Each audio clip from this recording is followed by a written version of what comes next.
Welcome to my channel, detailing events throughout the decades. 2003. Chicago balcony collapse.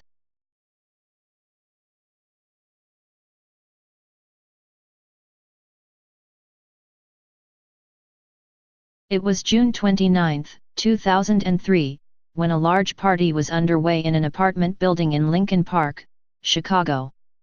Most of the partygoers who were attending were in their early 20s.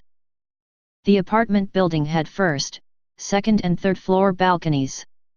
A large congregation of people were out on the second and third floor balconies that evening, all enjoying the warm summer night in Chicago. It has been reported that around 50 people were situated on the third floor balcony at the time, when just after midnight, the balcony collapsed. Witnesses report hearing the sound of splintering wood immediately before the collapse. As the balcony was coming down, it took with it the other balconies which were situated below. Wreckage and those who had been on the balcony at the time were thrown into the basement below. Sadly, 13 people died in the tragedy, and around 57 others were left injured. The collapse sparked a lot of controversy in Chicago, especially with the company LG Properties, who owned the building, and had the balconies built. During the investigation though, part of the blame was because of overcrowding on the balcony that evening. It was thought that there should have been no more than 30 allowed on the balcony at any one time. It was not capable of holding the amount of people which were situated on it that evening. Blame was also put on the balcony's poor construction. It was discovered that the porch was built illegally without permission, and that the balconies jutted out a foot further from the building than the building codes allowed. The supports were deemed inadequate, and the floor was built with undersized lengths of wood, with screws which were much too short to hold.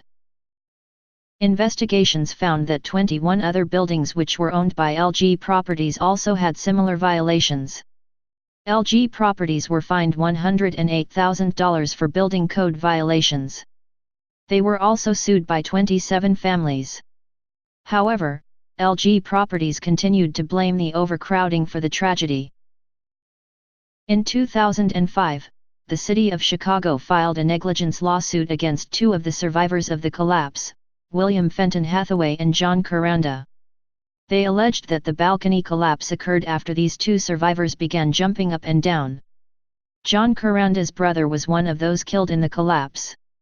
However, the charges against William Fenton Hathaway and John Kuranda were later dropped. The balconies were eventually rebuilt, but this time using metal and not wood. Forever remember those 13 young people who died that evening, and those who were injured. May you never be forgotten. Thank you for watching and learning about events throughout the decades. Please subscribe to my channel to view other events throughout history.